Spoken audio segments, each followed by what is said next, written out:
The Africa Twin just got a significant update and there is lots to go over.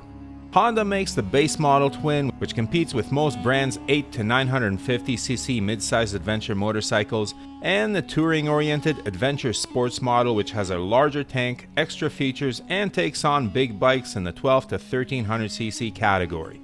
Both models have been updated, with the big adventure sports receiving the more significant changes. Are they better bikes? Yes and no. For all the deets, stay tuned. And if you like the content, please consider supporting the small channel by subscribing, liking the video, and sharing it with friends.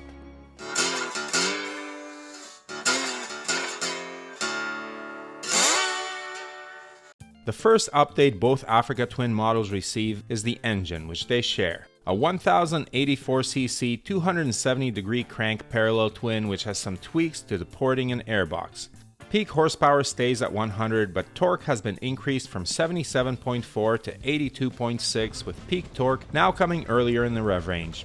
This engine has plenty of go, being generally competitive with the mid-sized ADV bikes, but is nowhere near the level of the big 1200+ cc motorcycles, which tend to hover at or above 150 horsepower. Still, this is a good sounding engine and is plenty capable of seriously extra legal speeds. I don't know if too many adventure riders feel like they need huge power. Personally, 100 is plenty for me, but if you want to race Lamborghinis, you're better off getting a Ducati Multistrada or KTM Super Adventure. The majority of the other changes affect the big adventure sports model, with the most significant ones being centered around lowering the seat. Now, I tested a 2022 Adventure Sports on this channel last summer, link in the top right corner, and found its seat to be pretty accessible for a regular sized guy. I'm 6 feet tall and the Adventure Sports was almost an inch lower than my Yamaha Tenere 700. However, Honda has decided to make the bike even more friendly to shorter riders who might have been hesitant to tackle the previous version. The most visible difference between the 2023 and 2024 Adventure Sports is the front wheel, which has shrunk from 21 to 19 inches. The new bike is clearly more pavement and touring oriented than the previous model, which was surprisingly capable off-road.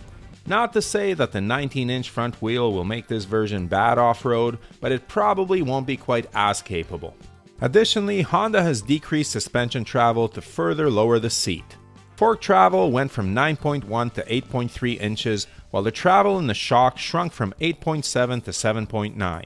This drops the seat from last year's 34.3 inches in the high position and 33.5 in the low setting to this 2024 model, which has a 33.7 inch seat in the high position and a lower position seat of 32.9 inches.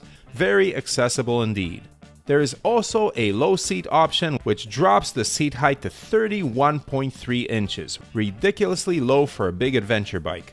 That's naked bike territory and will make the Adventure Sports very friendly to many riders who may not have been interested in the taller version. These changes will also help handling on pavement. The smaller wheel and lower center of gravity will make the side-to-side transitions easier and quicker, the same way Indian improved the handling of their FTR 1200 by exchanging the 19 18-inch wheel combo on the original to the 17-inch wheels on most current models. The old Africa Twin Adventure Sports with the electronically adjustable suspension was rock solid in long sweepers, but was rather sluggish at transitioning from side to side in tighter twists and turns, something these changes are meant to address. Honda realizes that the Adventure Sports is the more pavement-oriented of the two models, so they are optimizing the bike for the blacktop. The final change to the Adventure Sports variant is that it now comes only with Honda's DCT automatic transmission. And yes, I realize that will rub some riders the wrong way, but if there's one thing that the world's biggest motorcycle manufacturer knows, it is the analytics surrounding what most riders use their bikes for.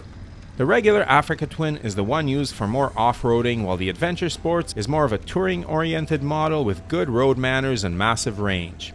The DCT is a bit heavier but easy to live with, very fuel efficient, and has some surprising advantages off-road. You will never stall the bike up a hill, and standing is easier when you don't have to shift gears with your left foot. Admittedly, on tighter single track, not having a clutch to feather to control speed is a disadvantage, but no one will ride an Adventure Sports on tight single track. Even the standard Africa Twin is too heavy and awkward for that, though it is better suited for it. Speaking of the base model, it also gets some changes for 2024, though they are not as drastic as the Adventure Sports. The smaller Africa Twin now gets the option of the electronically adjustable suspension, which comes standard on the Adventure Sports. Honestly, this feature adds some pounds to the bike and some dollars to the price, but I have to admit, I love it. Changing settings for rider, rider with luggage, rider with passenger, and rider with passenger and luggage is super convenient. I also found the electronic suspension Africa Twin to handle considerably better on pavement than the one with the standard suspension. The forks felt stiffer and the steering less vague. You can still get a base Africa Twin with the DCT gearbox, but this option is offered only on bikes that have the electronically adjustable suspension. These two features add 25-ish pounds to the wet weight of the bike, sort of defeating the point of having a lighter model. Gone is the undersized windshield on the base model, replaced with the 5-way adjustable one from the Adventure Sports. I love this windshield as it is easy to adjust, gives the rider a good view in off-road situations at slower speeds, but at the highest setting keeps the wind noise and bugs off my helmet. Obviously designed in a proper wind tunnel. Additionally, the base model now gets Tubless Wheels, which make a quick patch on the side of the road much easier, a 12-volt outlet for accessories, and heated grips on every bike. All northern riders will appreciate that when the cold months arrive. Both Africa Twin models still retain the same display, phone connectivity, and electronics package, which includes on and off-road rider modes and lean-sensitive traction control and ABS. Personally, despite the fact that I love the electronic suspension, if I was in the market for an Africa Twin, I'd go for the simplest base model as it's the lightest, least expensive, and now with the new windshield outlet and heated grips has everything I need. I like value for my money, and the stripped down model is the best value in my opinion. Which brings us to price.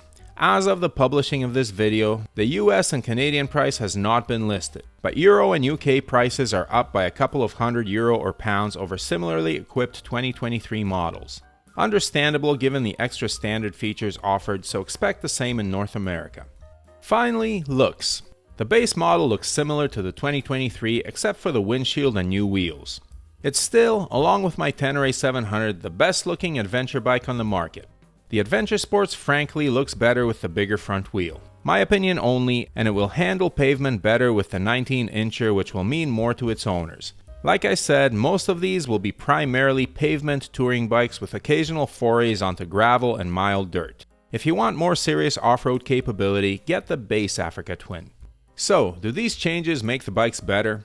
In the case of the base model, the better windshield and more standard features do. In the case of the Adventure Sports, the lower seat and better road handling will make the bike better at what it will do most, as well as accessible to more riders. It sacrifices some off-road chops to become a better all-rounder. But what do you think? Are you excited about these changes? Are you more likely to get an Adventure Sports with a lower seat, or are you running out to look for the last available 2023 bikes with a 21-inch front wheel? Please leave your thoughts on these changes in the comments below. Ride safe, and may the spokes be with you.